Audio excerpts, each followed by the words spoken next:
ಹೀಗೆ ಒಂದು ಕಡೆ ಕೊಲ್ಲಿ ರಾಷ್ಟ್ರಗಳಲ್ಲಿ ಅನಿಲ ಸ್ಥಾವರಗಳು ಭಸ್ಮ ಆಗ್ತಾ ಇದ್ದಾವೆ, ಮತ್ತೊಂದು ಕಡೆ ಸಿಲಿಂಡರ್ ಸಮಸ್ಯೆ ಬಗೆಹರಿಸುವುದಕ್ಕೆ ಕೇಂದ್ರ ಸರ್ಕಾರವು ಕೂಡ ಎಲ್ಲ ಪ್ರಯತ್ನಗಳನ್ನು ಮಾಡ್ತಾ ಇದೆ. ಇದೆಲ್ಲದರ ಮಧ್ಯೆ ನಮ್ಮಲ್ಲಿ ಯುಗಾದಿ ಹಬ್ಬದ ಸಂಭ್ರಮ ಇತ್ತು. ಆದರೆ ಈ ಯುಗಾದಿ ಹಬ್ಬಕ್ಕೂ ಕೂಡ ಸಿಲಿಂಡರ್ಗಳ ಸಂಕಷ್ಟ ಬಹಳ ಜೋರಾಗಿ ತಟ್ಟಿದೆ. ಸಾಕಷ್ಟು ಜನ ಸೌದೆ ಒಲೆಗಳಿಗೆ ಮೊರೆ ಹೋಗಿದ್ದಾರೆ. ಆದರೆ ಸೌದೆ ಬೆಲೆಯೂ ಕೂಡ ಏರಿಕೆಯಾಗಿರುವಂಥದ್ದು ಹೋಟೆಲ್ನವರನ್ನು ಹಿಂಡಿ ಹಿಪ್ಪೆ ಮಾಡ್ತಾ ಇದೆ.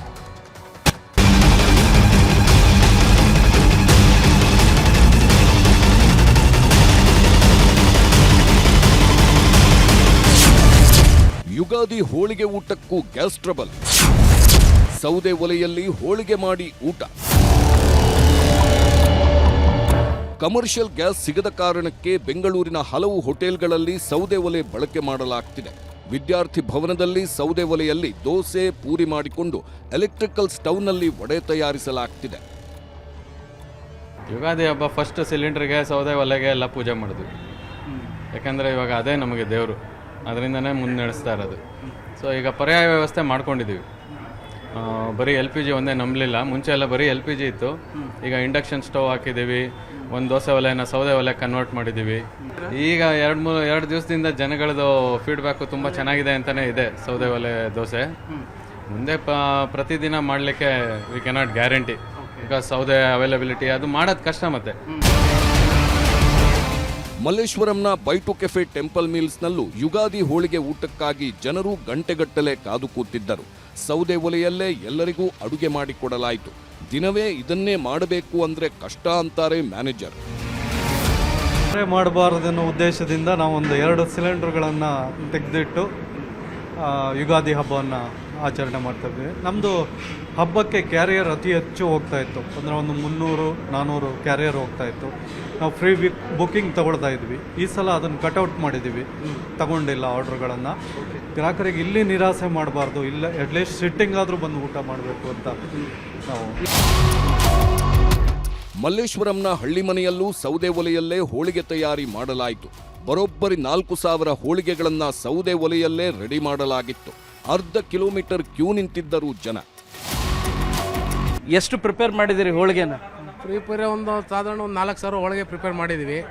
ಯಾರನ್ನೂ ಕಸ್ಟಮರ್ ವಾಪಸ್ ಹೋಗಬಾರ್ದು, ಆದಷ್ಟು ಟ್ರೈ ಮಾಡ್ತಾ ಇದ್ದೀವಿ. ಡೇ ನೈಟು 2 ವರ್ಕ್ ಮಾಡ್ತಾ ಇದ್ದೀವಿ. ಸೌದೆ ಒಲೆಯಲ್ಲಿ ಹೊಗೆ, ಕಸ್ಟಮರ್ಗೂ ಹೊಗೆ ಅನಿಸ್ತಾ ಇದೆ. ಆದಷ್ಟು ಬೇಗ ಗ್ಯಾಸ್ ಬಂದರೆ ಒಳ್ಳೇದು. ಗ್ಯಾಸ್ ಇಲ್ಲ, ಕರೆಂಟ್ ಬಾಯ್ಲರು ಮತ್ತೆ ಸೌದೆ ಒಲೆಯಲ್ಲಿ ಯೂಸ್ ಮಾಡಿ ಕೊಡ್ತಾ ಇದ್ದೀವಿ ಹುಡುಗ.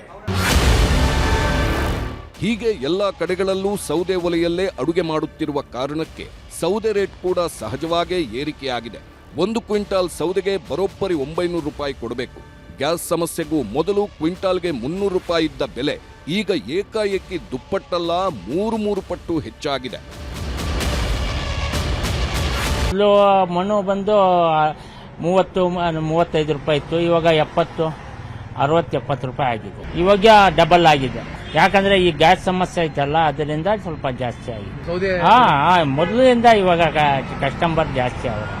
ಯಾಕಂದ್ರೆ ಎಲ್ಲ ಫುಲ್ ದೇಶಕ್ಕೆ ಗೊತ್ತಲ್ಲ ಏನ್ ಸಮಸ್ಯೆ ಐತೆ ಅಂತ, ಅದರಿಂದ ರೇಟ್ ಜಾಸ್ತಿ ಆಗಿದೆ. ಗ್ಯಾಸ್ ಸಿಗ್ತಾ ಇಲ್ಲ ಸದ್ಯಕ್ಕೆ. ಸೌದೆ ಇದ್ರೆ ಒಳ್ಳೇದು. ಆಗಿನ ಕಾಲದ ಪರಿಸ್ಥಿತಿ ಹೋದ್ರೆ ಒಳ್ಳೇದಾಗುತ್ತೆ. ಈಗಿನ ಇದರಲ್ಲಿ ಗ್ಯಾಸ್ ರೇಟ್ 1,500-2,000 ಕೇಳ್ತಾ ಇದ್ದಾರೆ. ಓನರ್ಗಳು ಒಪ್ಪೋದೇ ಇಲ್ಲ. ನೀವು ಖಾಲಿ ಮಾಡ್ಕೊಂಡು ಹೋಗಿ ಅಂತ ಹೇಳ್ತಾರೆ. ಸೌದೆ ಒಳ್ಳೆ ಯಾಕಂದ್ರೆ ಜಾಗ ಕೊಡಲ್ಲ ಅವರು. ಗ್ಯಾಸ್ ಇದ್ರೆ ಹಾಕೊಳ್ಳಿ ಅಂತ ಹೇಳ್ತಾರೆ. ಈಗಿನ ಇದರಲ್ಲಿ ಗ್ಯಾಸ್ ಸಿಗ್ತಾ ಇಲ್ಲ. ಈಗ ನಾವು ಬುಕ್ ಮಾಡಿದ್ರೆ ಮಿನಿಮಮ್ ಅಂದ್ರೆ 15 ಡೇಸ್ ಆಯ್ತು. ನಾನು ಬುಕ್ ಮಾಡಿನೇ ಆಯ್ತು, 15 ದಿನ ಆಯ್ತು, ಇನ್ನೂ ಬಂದಿಲ್ಲ ಗ್ಯಾಸ್. ಸೌದೆ ರೇಟ್ ಜಾಸ್ತಿ ಆಗಿದೆ. ಈ ನಾವು ಕೆಲ್ಸಕ್ಕೆ ಹೋಗಿ ಇದರಲ್ಲಿ ತಗೊಂಡು ಮಾಡ್ಕೊಂಡು ಇದಕ್ಕಾಗಲ್ಲ. ಬೆಂಗಳೂರು ಇದರಲ್ಲಿ ತುಂಬಾ ಕಷ್ಟ ಇದೆ. ಬೆಂಗಳೂರಿನ ಹೋಟೆಲ್ಗಳ ಸ್ಥಿತಿ ದಿನೇ ದಿನೇ ಬಿಗಡಾಯಿಸುತ್ತಿರುವ ಕಾರಣಕ್ಕೆ ಪ್ರಧಾನಿ ನರೇಂದ್ರ ಮೋದಿಗೆ ಪತ್ರ ಬರೆದಿದ್ದಾರೆ ಹೋಟೆಲ್ ಮಾಲೀಕರ ಸಂಘದ PC ರಾವ್. ಕೂಡಲೇ ಮಧ್ಯಸ್ಥಿಕೆ ವಹಿಸಿ ಸಮಸ್ಯೆ ಬಗೆಹರಿಸುವಂತೆ ಮನವಿ ಮಾಡಿದ್ದಾರೆ. ಅಂದಾಜು ಇವಾಗ 250ರಿಂದ 300 ಹೋಟೆಲ್ಗಿಂತಲೂ ಹೆಚ್ಚಿಗೆ ಹೋಟೆಲ್ ಮುಚ್ಚಿದೆ. ದಿನನಿತ್ಯ 20-25 ಹೋಟೆಲ್ಗಳು ತೆರೆದಿಡುತ್ತಾ ಇಲ್ಲ. ಇದು ಬಹಳಷ್ಟು ಸಂದರ್ಭದಲ್ಲಿ 1,000 ಹೋಟೆಲ್ಗಳಿಗೆ, ಇಡೀ ಬೃಹತ್ ಬೆಂಗಳೂರಿನಲ್ಲಿ ಹತ್ತಿರ 1,000 ಹೋಟೆಲ್ಗಳು ಮುಚ್ಚುತ್ತದೆ. ಈ ಮಧ್ಯೆ ಗ್ಯಾಸ್ ಸಮಸ್ಯೆ ರಾಜ್ಯದುದ್ದಕ್ಕೂ ಈಗಲೂ ಕಾಣುತ್ತಲೇ ಇದೆ. ಕಲಬುರಗಿಯಲ್ಲಿ ಸಿಲಿಂಡರ್ ಸಿಗದೆ ಸಾರ್ವಜನಿಕರು ಪರದಾಡುತ್ತಿದ್ದಾರೆ.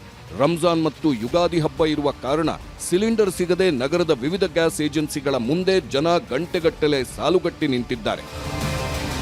Bureau report, news 18.